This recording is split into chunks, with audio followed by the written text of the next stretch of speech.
Hi, I'm Dr. Derek Lee. It's my pleasure to introduce Dr. Ryan Goodwin, who's an orthopedic surgeon and the director for the Center for Pediatric and Adolescent Orthopedics at the Cleveland Clinic in Cleveland, Ohio. Welcome, doctor. Morning. Thanks for having me, Dr. Lee. My pleasure. Now, I always like to talk about the career path of surgeons in terms of what got them interested in medicine in the first place. Can you talk a little bit about that and your career path to be in the position you are in now as an orthopedic surgeon? Sure. So I really didn't become interested in medicine until about halfway through my undergraduate college experience. I was in a biomedical engineering program, and I really enjoyed math and science and the application of science to the rest of the world. And I realized about halfway through school that I had a choice to make whether I was going to become someone who did straight engineering work and in research at the PhD level, or was I going to apply this somewhere else in medicine? And I had a sort of a seminal course in orthopedic bioengineering that really got me interested. And I said, you know what, this could be a career path for me. And it turned out that I was able to get into medical school and went from there, and I developed my interest in orthopedics. And throughout my residency training at Cleveland Clinic, I became interested in children's orthopedics because of the diverse nature of their problems. And kids are just amazing and fun. And I'm sort of a small child trapped in an adult body at this point in my life. So I really was interested in their problems and helping to obviously help them. And their growing skeleton, as you know, creates unique challenges for us. So I've always enjoyed that aspect of helping kids and applying biomedical sciences to their unique problems. So after that, I was fortunate to do fellowship training in San Diego with Peter Newton and the rest of the group out there. It was really a wonderful year, and have been back in Cleveland ever since, practicing children's orthopedics. My practice is, I would say, the majority is spine surgery, fracture care, and low deformity work as well. And I've been here, 17 years in practice in Cleveland, Ohio, ever since. So you may question my decision making moving from San Diego back to Cleveland, but it's been a wonderful home for my family, and it's been a wonderful place to practice and educate residents and fellows. So I've been very, very pleased with the environment here, and it's really a lot of fun. Oh, it's a very interesting career path, and it almost actually seems that you're kind of following in Dr. Newton's footsteps, because he's an engineer as well, and I have interviewed a couple in terms of they were kind of interested in the mechanical aspects and engineering aspects, but then took a little bit of a right turn towards medicine. I think applies itself very well to orthopedics in particular. So I think having the engineering training was super helpful when you're with metal selection, understanding metallurgy, understanding the physics of orthopedics. Those type of three-dimensional spatial awareness, I think, is very helpful. So it's certainly helped me, and I know we've had trainees come through as well who have engineering training, who are just you can tell it helps with understanding of the three dimension and the whole application of physics towards the human body. Very good. Now, with your fellowship at the very prestigious San Diego Children's Hospital, was that your first exposure to anterior approach with the thoracoscopic approach with Peter Newton? Yeah, that was really my first exposure to thoracoscopic spine surgery. We'd done some open thoracic and lumbar surgery in my residency training, but it was really with Dr. Newton that I was able to experience, his expertise in thoracoscopic work. He was even doing it for not only releases, but actually definitive fusions before VBT became a thing, if you will. So that was really my first exposure to it. It was quite wonderful. Before we get into more of the spinal fusion and surgery, you also have an MBA as well, correct?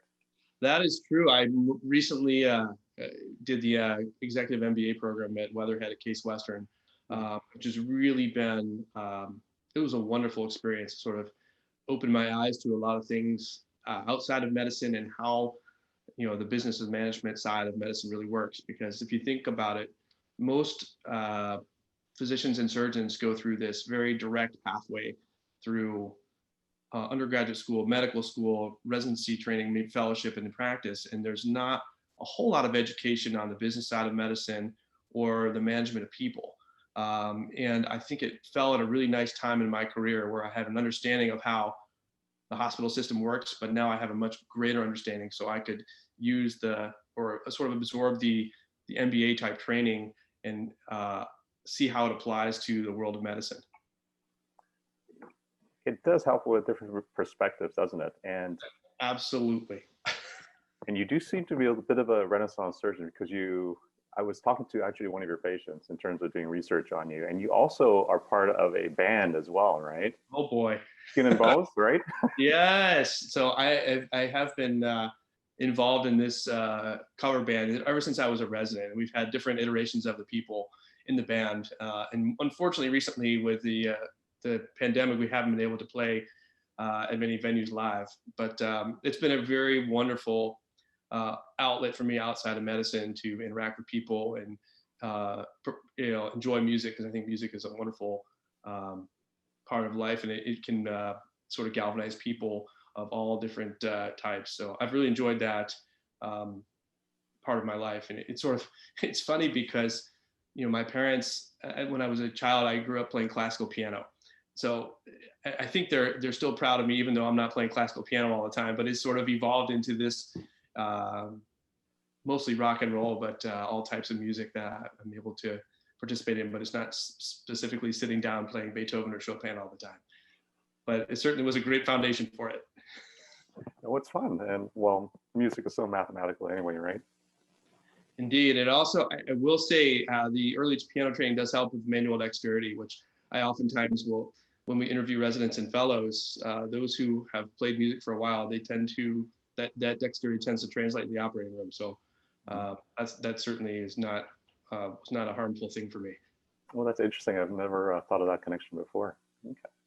Now, if we get back to, I guess, more of your specialty, of course, when was your first exposure to vertebral body tethering? When did you first hear about it? And was that at San Diego as well? No, it wasn't. I would say that my first exposure to it was probably was either speaking with other surgeons at national meetings like the Scoliosis Research Society and the Pediatric Orthopedic Society of North America, hearing folks like Dr. Newton, Dr. Miyagi speaking about it at meetings. Dr. Perrant was a co-fellow with me and is a good friend of mine, and I know he was an early adopter of this growth modulation, and he was actually very instrumental in my VBT education. So it's been a few years since I've been aware of it and sort of interested in how we are able to modulate growth in the spine in growing children. It's interesting you have a little bit of that Canadian connection to Dr. Perrant and Dr. Miyagi there. I know. Well, there's probably a San Diego connection there too, but they're both fantastic human beings and surgeons. And Dr. Perrant was actually gracious enough to allow me to come observe him. So that was part of my experience and my training when I decided that adopting VBT in my practice was going to be a good thing. So I was able to go visit him in Montreal, which was wonderful for many reasons. What did you see in terms of the applications of VBT or tethering that made you want to explore it more and to add that to your toolkit? Well, certainly conceptually, we've been doing spine fusions for years. They're tried and true. They work wonderfully well. Pretty much any other aspect of orthopedics, we have non-fusion techniques, and we don't fuse knees anymore. We don't fuse hips anymore. In the foot, we still do some, but for the vast majority of orthopedic applications, we have some sort of non-fusion treatment for severe problems that become surgical. So, there's always been the idea of how can we do fusionless surgery, and VBT. I mean, we do growth modulating surgeries in lower extremities routinely, so why not apply this to the spine? And so when I first learned about it years back, like, this makes a lot of sense if it can work. And over the years, as the years passed, and you had more and more data came out that says that we can actually modulate the spine from Dr. Newton's early work in the animal lab to show that we could actually change the alignment of the spine. to the application in human patients and showing results over the years. And after a few years of good data, I said, you know what, this is probably a good thing, and I think I can help some people with this, like all these others are. Did you start when was your first VBT? Was it at the Cleveland Clinic? It was, yeah. I mean, my whole practice has been there. So I started doing VBT in early 2019. So almost 2 years into the process for me. Okay. Do you have numbers in terms of how many VBTs you've done to date? To date, I think, I don't keep track of the exact numbers, but I think I'm around 20 cases. Mm-hmm. So somewhere around 20 cases, I think, if I had to dig through the archives. Sure. Are you kind of restricting yourself to thoracic curves right now, or are you doing full thoracic and lumbar tethering? Yeah, so at this point, if the patient is a candidate for tethering, irrespective of their curve, we certainly have the conversation. So I would say the vast majority of them are typical right thoracic curves that can be done all thoracoscopically. I've had a couple of cases where we've extended down to the lumbar spine a little bit, and maybe one case we've done all lumbar. So I'm not restricting myself too much, as long as the patient is an appropriate candidate, meaning they have growth remaining and they've got an appropriate curve size, which is usually the biggest challenge, because a lot of patients really are interested in VBT surgery, but they may not be appropriate candidates for it. Well, maybe we can explore that a little bit further. What do you consider your perfect parameters for your VBT cases? Well, perfect parameters. There's certainly it's not, you couldn't just say one particular person, I think, because there are younger patients with larger curves and maybe a little bit older patients who still have growth remaining that have curves that aren't quite as big. But I think the patient definitely has to have growth remaining so that you can affect the position of the spine with growth. Mm-hmm. So someone who's younger, who has hopefully somewhat of a flexible curve, and I think that helps. Certainly idiopathic cases are by far, I think, the wheelhouse here, although there may be some applications on non-idiopathic curves at some point, but I've been restricting myself largely to just idiopathic cases at this point. You know, it's curves between, I think 35, 40 degrees is probably the low end, and much over 65 degrees is probably going to be challenging to really modulate growth enough. So I'm trying to restrict myself into that sort of window. And again, the patients have to have growth remaining based on their, you know, their bone age and things like that. So sure, you can talk about Sanders score or Risser score, because yeah, for sure. Maybe under a Sanders 5 for sure. If not, less than that would be better if you're really trying to modulate growth. So if a kiddo's a Sanders 5 but they've got a big curve 65, 70 degrees, they probably don't have enough, you know, growth remaining to grow out of that curve appropriately. On the other side, if you've got a younger 10, 11-year-old who's got a big curve and they've got a Sanders 0.1, then they may have a shot to do well with that. So I think you have to take all that data into consideration and see. And the patients have to be invested in it too. They have to understand that it's a newer treatment. We don't have 30-year data on this. We don't know what happens to the Tether device in 30 years. The natural history doesn't exist yet. So I think if all those things, all those criteria meet, you know, and everybody's on board with it, you have a good opportunity for success. In your practice, do you do, when you do fuse patients, do you primarily do posterior approach, or do you do any anterior fusion yourself? Oh, for fusions, it's almost all posterior at this point. Okay. Early in my practice, I would do maybe a Linky 5 or thoracolumbar case open, there's a fair amount of morbidity with that as far as the thoracotomy.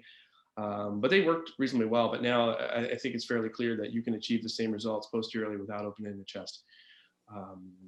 So I do very little anterior fusions now, except perhaps maybe some releases.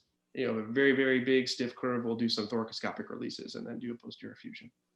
Now, when you do the releases, is it primarily the anterior longitudinal ligaments, or do you do disc release as well, if you happen to do that?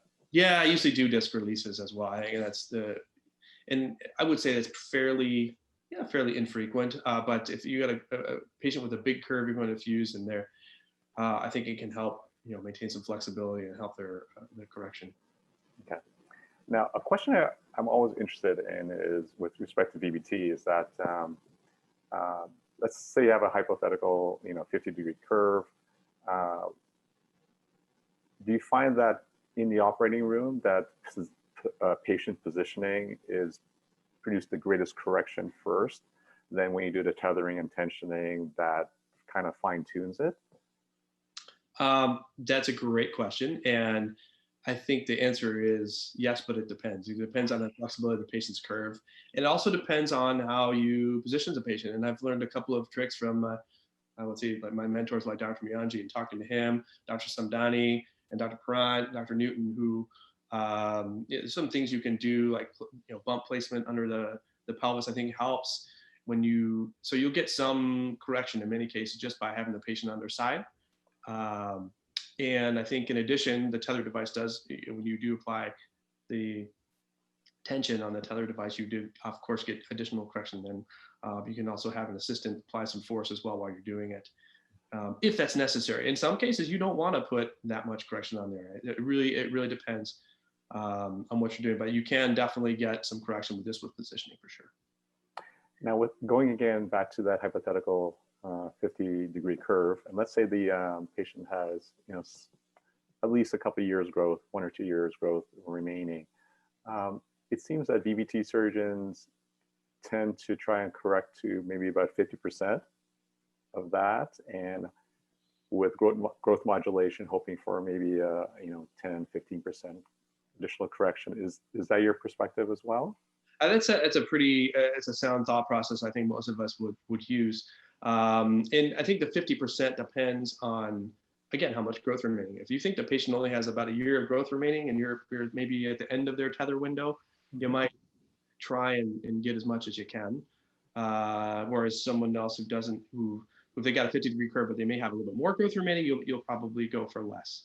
And in the end, it's a series of very solid, educated guesses to try and get this patient grown up to have less than a 30-degree curve and a good coronal balance and a good sagittal balance when they're done. So that's sort of the end game, and you have to sort of take each case by case and say, okay, how big is this kid's curve? How flexible is it? How much growth they have remaining? How much should we do here today at this intervention? Okay. Now, with the thoracoscopic approach, is there a limitation to how much you can reduce the curve? So, for instance, because of the ribs in the way and trying to get positioning, with the screws, etc., and getting enough tension, is there a limitation to the amount of degrees you can correct to, or is it more of a limitation of spine flexibility and how much you have to leave in terms for future growth? Yeah, I would say that the spine flexibility is probably more of a limiter than the actual thoracoscopic approach. The visualization is usually very good, provided we have a fantastic anesthesia department who is very good at single lung ventilation, and we have obviously good equipment so we can see what we're doing. But I think the thoracoscopic approach in and of itself, with the instrumentation that goes with the device, we're able to see pretty well and correct pretty well, and we can actually use the ribs externally to provide some force. So I think what is probably most limiting is the patient's flexibility. Going back to flexibility, I know most surgeons will do lateral bending x-rays to look at how much the spine will curve back. With respect to bracing, sometimes you'll see in spine brace x-rays of braces to show a certain percentage of correction as well. Is it reasonable to say that if you have maybe a 50-degree curve correcting down to 20 degrees in an in-brace x-ray, that's a limitation of the flexibility, of course. That's a result of stiffness, so you won't be able to correct beneath that with VBT? There's probably some indirect correlation there, yes. So I would think if you've got someone with a 50-degree curve and in their brace they're 20 degrees, I think that would be a sort of a reasonable target for what you ought to be able to get with a VBT type device if they got a good bending film. Whether or not you want to get that, it depends. But in most cases, you would probably shoot for, you would sort of have in the back of your head that whatever this patient has on their bending film or an in-brace film, that should translate to what you might get with a VBT device, since that's sort of the best internal brace, if you will. Very good. With with the tethering that you're doing, of course, most surgeons will keep track of tether breaks and revision stats. Can you talk a little bit about that from your cases so far? Yeah, so knock on wood, I have not gone back, although I would say there are probably 2 patients that I think will probably need something, either a fusion because we got to them or they didn't modulate the way that we wanted them to, and there's reasons for that. I have not seen a tether breakage yet, although if I keep looking, I'm sure one will come into the office today now that we talked about it. So far so good. Again, my practice is still relatively early for this because again, it takes time for you to really figure out how you're doing with this. Most patients do very, very well in the short term because they just have to get through the surgery, which I think has a lot less morbidity than a fusion with all the muscle stripping. They seem to bounce back much more quickly and they can get back to activities much more quickly. Time will tell. You really need to almost follow them all till completion of growth and beyond to say, okay, how is this doing? How is this tether going to behave once they're done growing? But you can get an idea of the ones who are going the right direction, which fortunately most of them are. And I think by sticking to the sort of very narrow window of educations, I think you're going to set yourself up for success. So I'm sure there'll be a couple that will need to be converted to fusions, or maybe a tether breaks. We have to go back and revise it. So we'll see. But so far, I can't give you exact numbers at this point, Dr. Lee. And I assume you're using Zimmer Biomet, correct, for your tether? That's correct. Okay. They've done a tremendous job of educating people, bringing surgeons in, making sure that the surgeons are educated before you can even participate in their IRBs and use the product. So I applaud them for that. Well, I've heard that even with experienced surgeons, for instance, Dr. Sam Danny, who did my son's VBT, there were, I think, 1 or 2 Zimmer Biomet representatives at the same time. Is that kind of a standard procedure with VBT with Zimmer systems? You mean having representatives there for just education purposes at the surgery? Or? Yes, or with the surgery. Yeah, there's usually, I mean, when I do my procedures, I have obviously one rep who's there every single case. And there have been really only one other person who's come from the region just to observe, is there with some frequency whenever I have a VBT case. So they've been very good about it. Speaking largely for their surgeon education programs, though, they with the pandemic, we can't really travel, but now they've got virtual education that every surgeon who wants to use the product has to go through. You have to go through their training day, or you're not on the list to use the product. So they've been very good about that. So that way, the surgeons who are using it are at least educated, and hopefully, I think they strongly encourage at least a site visit to watch another surgeon before you use the tether product, and your hospital has to be on an IRB because it's still under investigation. So I'd like to go back to some questions about disc release in terms of different surgeons' perspectives, because some surgeons feel that for stiffer spines, or those who are kind of pushing the boundary a little bit in terms of a little bit more mature adolescents or even adults, they feel that you have to release the disc in some form in terms of freeing up flexibility of the spine. And on the other end of the spectrum, with growth modulation and with younger curves, many surgeons don't even want to take a look at a disc because they're concerns about autofusion or early degeneration. Where do you sit on that particular spectrum? Oh, so in terms of VBT surgery, I sit on the latter portion of that. I like to not touch them. I think they're an integral part of the normal anatomy of the spine.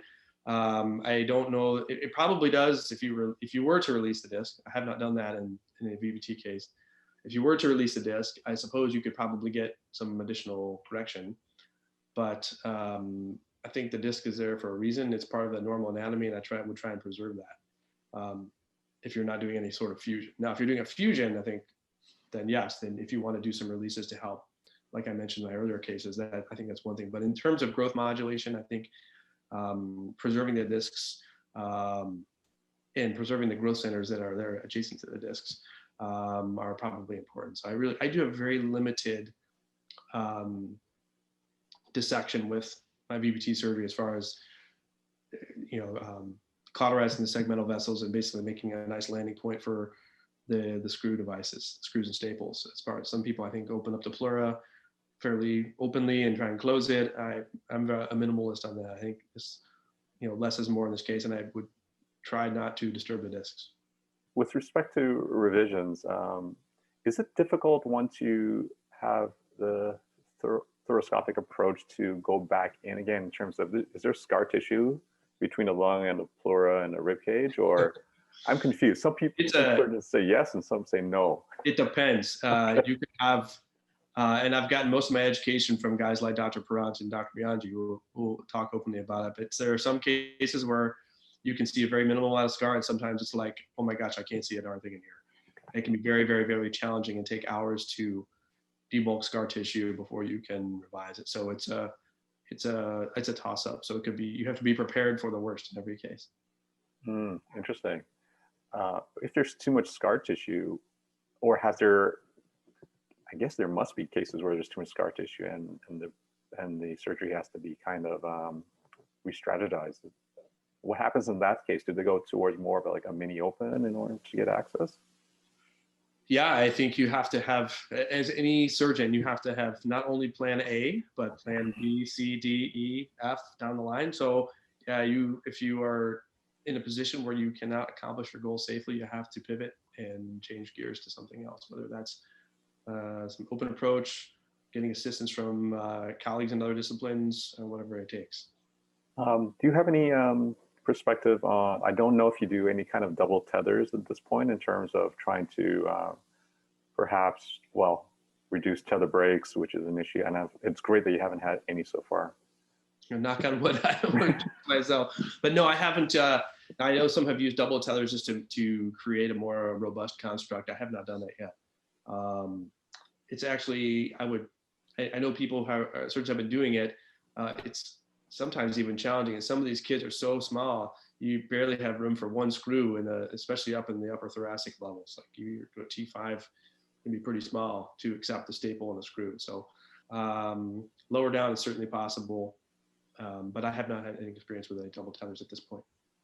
I'm sure you're familiar with the theory in terms of scoliosis progression, RASO or RASO, depending on how you want to pronounce it, in terms of anterior vertebral overgrowth, specifically with the thoracic spine, leading to hypokyphosis and often lordosis, right? Correct. VBT doesn't particularly, I guess the evidence is that it may or may not, but it really doesn't address that particular sagittal curve. Have you found that to be your experience as well? Yeah, I think, and it's very important. I think the sagittal balance is probably one of the most important factors in long-term spine health, if you think about it. So when we do fusions on people, we want to make sure we set them up in good sagittal balance for their life. VBT does not, any anterior compression, if you will, should in theory be somewhat kyphogenic.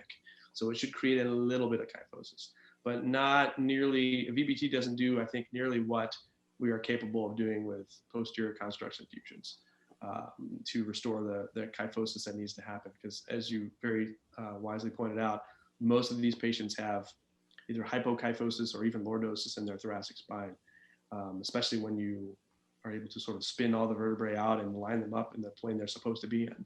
So I think I would postulate that any type of compression should lead to a little bit of kyphosis, but probably not a whole lot. So VBT, I don't think does a great deal to influence the sagittal plane a ton, but that remains to be seen.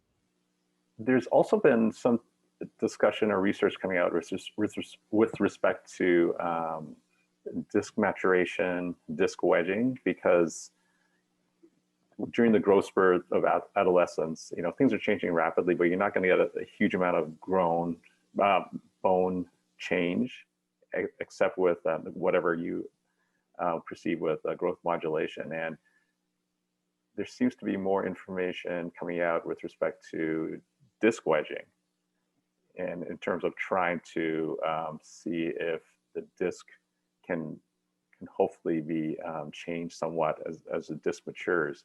Do you have a perspective on that as well? Well, thinking out loud, I think that's one of the things that we're doing is when you apply a VBT device, you are inherently wedging the discs in a different direction and providing those tensile and compressive forces and affecting the end plates of the vertebral bodies in some way.